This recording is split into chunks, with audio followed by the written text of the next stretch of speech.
Okay, this is Allison Teal with Miss Tansy Twombly at Mountain View Elementary, and we are going to be discussing the math situation that we have happening.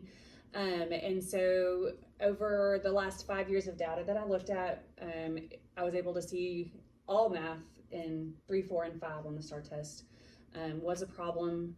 4 and 5 did have some marginal gains through the last few years. 3 in particular seem to be the most stagnant of all of them. So what I want to know from you is, what prerequisite skills do you think that our third graders are lacking the most coming into third grade that's preventing them from being as successful as they could be on the STAR test? So one of the biggest things for math is our reading. Understanding the problem, what they're reading. Sorry, I'm gonna take my badge off. So understanding what they're reading and the purpose of what they're reading. So let's say that we have a addition question. Well, a lot of teachers are teaching that, well, if there's more or less, and they're hyper focusing on those. We can't do those. Whenever you get up to these STAR tested grades, we can't focus on those, because more just turned into multiplication, and more just turned into a comparison. 5 more, 5 less, that just turned into subtraction. So a lot of teachers are focusing on just those words meaning one thing. Right. So that's a big problem with problem solving. Number 2, the biggest probably one next to it, is our reading levels. Okay. We just did our iReady, and my teammates said a majority of our students are reading on a kindergarten level. So you have high frequency, third grade level words. Like today, we're talking about derivative property. Yeah.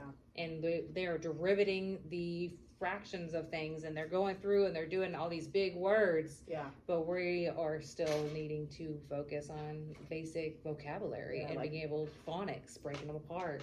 decoding one syllable words, and then now we've got scientific and mathematical language that's multi-syllable that they aren't able to decode. And we haven't even got to 2-step word problems, where we're doing multiple equations with multiple operations behind it. So they are.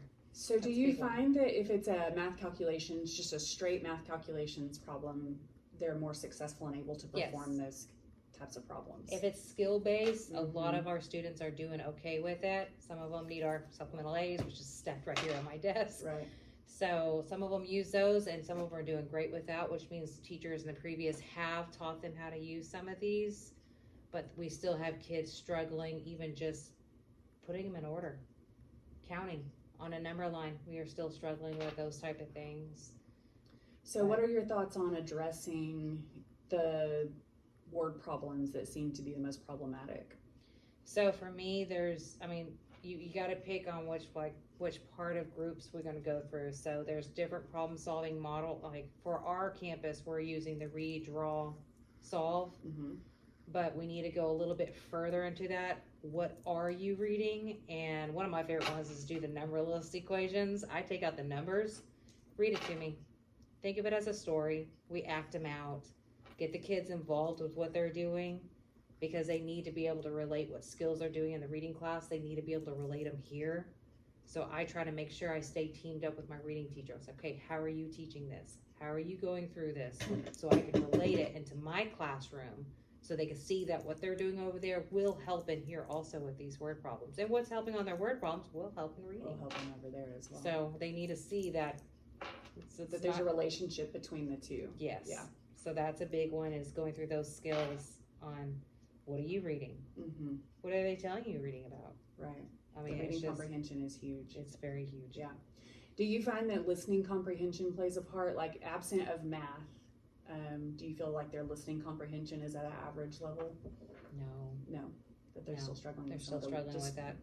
Just comprehension in general. So not even math related specifically necessarily. It's going to be across the board. Okay. So it won't just be us over your math. Okay. And so currently, what does the intervention structure look like? So, of course, our campus uses SIT. So those are the pull-out groups. And, of course, you got your other pull-out groups. But here, such as in my classroom, we are pulling small group. I'm basing it off of my data. So whenever we are going through doing problem sets and things like that, I'm doing my aggressive monitoring. I'm walking around. I'm having those one-on-one conversations with the kids. I'm walking them through it, and I'm making my list. You come here, sit. And some of them get pulled right off the bat, and some got to wait until I have small group time. but I'm addressing that then. Okay, explain to me, why did you think this was this? Just tell me why. I'm not telling you right, I'm telling you wrong. Just tell me why. What are you, I want to know what you're thinking, because then I'm going to be able to address it. If they're able to tell me, well, this is what I think and this is this, okay, let's go back through it again and see if you change your mind or if you're going to stick with your answer. Like some of them are like, no, that's the right answer. I'm like, okay, well, defend yourself. Defend it, So we go through those things. Like that's a big focus even now at the beginning of the school year. Good. And I know it's kind of, you're new to Mountain View this year. Have you seen, are the kids in tier 3 are being pulled already? Yes. So have you seen them applying any of those tier 3 skills in class? Are you seeing any type of carryover between tier 3? So 2 of my tier 3, yes, I can tell you right now, like I said, with the supplemental aids, you can clearly see that they have been using them. Because as soon as we had our lovely sped teacher hand out the folders, and as soon as they flipped them open, they're like, oh yeah, and they knew exactly what to do with it. So I'm like, somebody has taught you, has taught them how to use those. So which is amazing, because being new here, not even my kids last year in 3rd grade at my previous campus, it was me. Even with our sped kiddos. So. And is there any professional development that you would be interested in attending to help mitigate some of these problems that we've encountered? There's so much professional development. Is there anything in particular you have your eyes on? I would really love to go in and understand what SIT does. Go through their curriculum so I can see what they're using over there, because I understand that they're doing something completely different than our curriculum. And I want to be able to go sit through theirs and their training and understand what they're doing and see how it's relating. And see that crossover. Yes, I need that. I think that's a really important piece, is for our interventionists and our classroom teachers to really be communicating about, okay, here's how we're teaching it here, here's how we're teaching it there, and are those two things compatible with each other? Because we don't need to have, just like with problem solving, what starts down there needs to travel all the way up, because then it's not new. That's why I'm for having supplemental aids. It's not new. You can keep going with them.